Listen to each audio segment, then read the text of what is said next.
Let's go ahead and move to Chancellor's Reports 3.13. Good evening, everyone, to the board, to my colleagues. In this part of our report, I usually provide either a summary report of things that have happened within the district, or I defer to the presidents. And tonight I'm going to defer to the presidents. Please keep it short. I don't have my cane with me. However, I can still walk. So I will start with Merritt College we usually go in alphabetical order, but we're going to start with Merritt tonight. And then we will go with College of Alameda, followed by Berkeley City College. And then last, but certainly not least, Laney College. So I will defer to you, President Johnson. You're the first step. Well, I definitely don't want you to get your switch. So let me, as my granny would say. Good evening, Chancellor, President Delphine Polk, trustees, colleagues, and community. Just going to start just rehashing. February, again, was a tremendous month for cultural celebration. Just run through a couple of things that we did. On February 7th, we had more than 70 students, staff members, faculty, and community members attend Merritt's Lunar New Year luncheon. We got to see a great documentary about the traditions of Chinese New Year, which provided insight into the rich history and customs that make up the tapestry of the celebration. As February was also Black History Month, we had several events that were great. We had a building community mixer. One of our great professors, Danea Martinez, had a mesmerizing lecture on Black hair and Black power. And then we also had a documentary showing where there was a dance presentation and a performance by San Francisco's current poet laureate, Mr. Tongo Essen Martin. I want to say a word about our educational master planning. These past few weeks have been very productive in terms of the progress we've made as faculty, staff, students, and administrators engaged in the work of formulating relevant 5-year goals and realistic action plans to achieve them. Really quickly, our goals: building a student-centered culture of caring, making Merritt a true community college and not just the college and the community, improving teaching and learning for student needs, low-cost attendance, and reimagining the college campus in terms of housing, facilities, and IT improvements. And I'm really looking forward to Chief Maywale talking about the network, wireless, and cellular Bruce project. Finally, I can't be outdone by Coach Beam. I want to talk a little bit about our basketball teams. The women had a playoff game at Feather River. They made the playoffs Wednesday night. I just need to take a quick moment. They got caught up in that snowstorm, and they wanted to play. They were warned before they went that it might be perilous, and they went anyway. And they played that game. 5-hour trip away, played that game, unfortunately didn't win, and didn't end up getting back until late Saturday afternoon. They were up there 3 days. So I want to give a lot of credit to those young ladies and their coaches for watching out for them.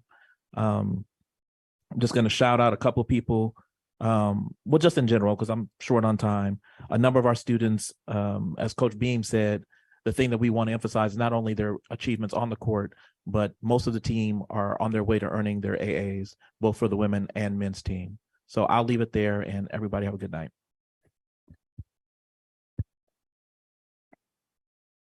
Good evening, President Delphine Polk, Chancellor, trustees, members of community, and colleagues. I'll keep it really short. In front of you have a report. We are engaged in EMP, and it has been quite an interesting engagement, sitting together every Tuesday and talking about the ABCs at College of Alameda: academic excellence, budgetary competency, and community engagement and partnership, and going into really being rooted in community. Really excellent discussions that we have had, and trying to bring that all together, supported by environmental scan data provided by West Ed. Another element here that I'll go really quickly for the purpose of time is the COA partnered with A Better Chance, ABC. It was a great event on February 4th. I would like to recognize here the work of Louis Martinez, organizing such a great event. We have people coming from all over Bay Area to join us, and the focusing is strengthening that concurrent enrollment, dual enrollment opportunities for our students. Another thing, we had the joint meeting of executive team of ASTE. This is our early college in Alameda, and also the executive team at COA to strengthen partnership. How can we work together, increasing the outreach in community, increasing enrollment for both ASTE and COA. I would like to end with the Black History Month. The last event was today. Somebody commented, somebody who has been there for over 35 years, that was the most well-attended Sunday supper today, and it was really beautiful in the H building. I have eaten so many greens today. I don't know, I haven't eaten all my life, but they were really, really good. We had 120 or 130 people attend, students, administrators, staff, faculty. It was a really beautiful event, and this concludes my report. Thank you. Good evening, President Delphine Polk, trustees, chancellor, colleagues, and community members. In addition to the written report that you have in your board packet, like colleagues have already shared, I wanted to celebrate the work that the celebrations and events that we've had for Black History Month. We have another event. One of our final events at Berkeley City College is actually taking place later this week. It's hosted by Vice President of Student Services, Dr. Stacy Shears, and that's the film screening for The Woman King.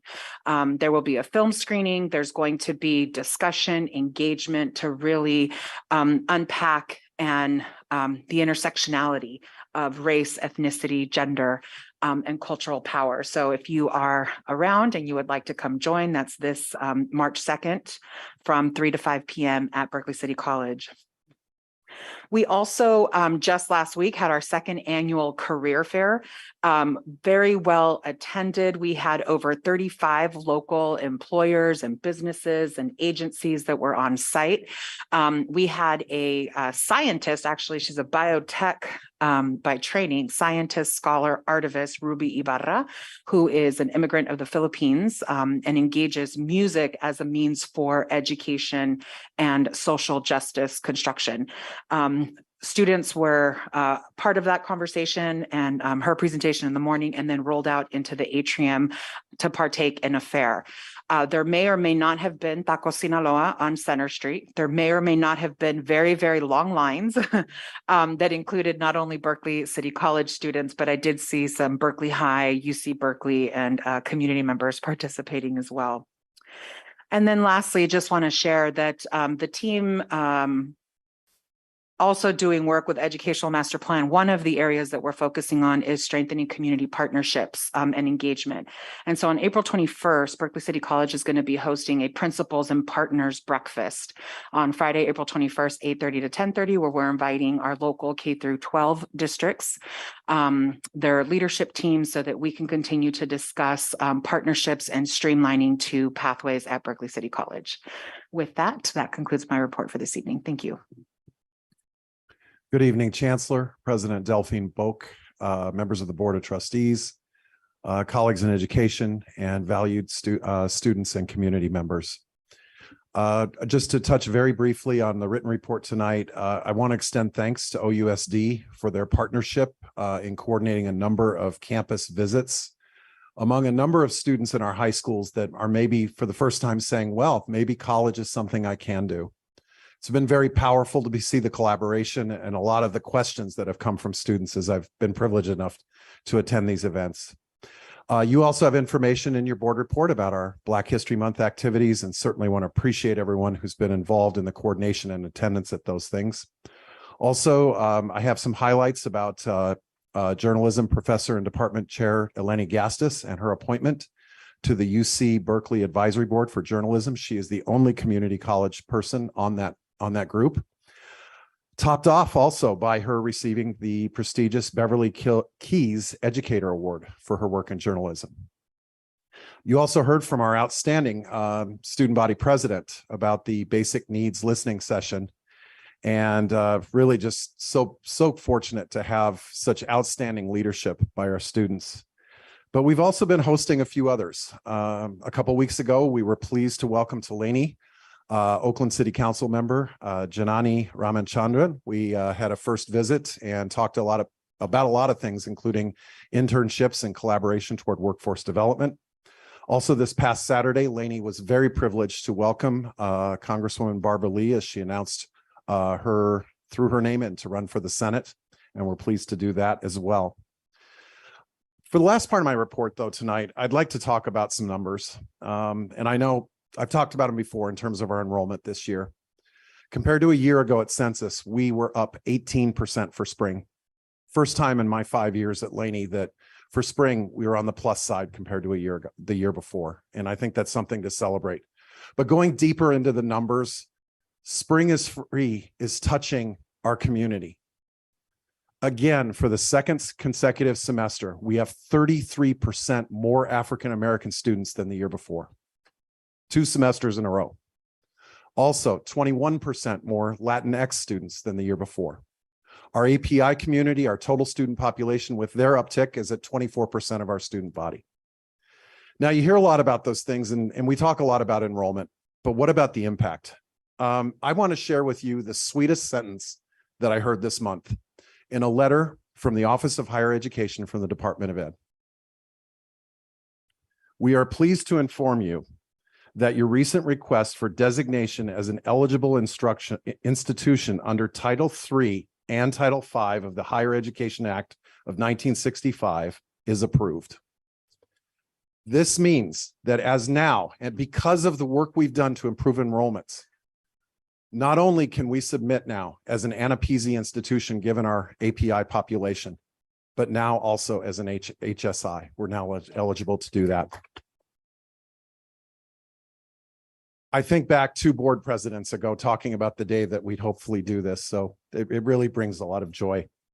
And there are so many, our Latinx employee group, our membership in HACU, Dr. Lawrence Van Hook and his outreach work that he's done. And most of all, fall is free and spring is free, I think have gotten us to this point. That concludes my report. Thank you. Thank you, Presidents. I appreciate your update. I'll turn it back over to the board president. Thank you. Thank you very much.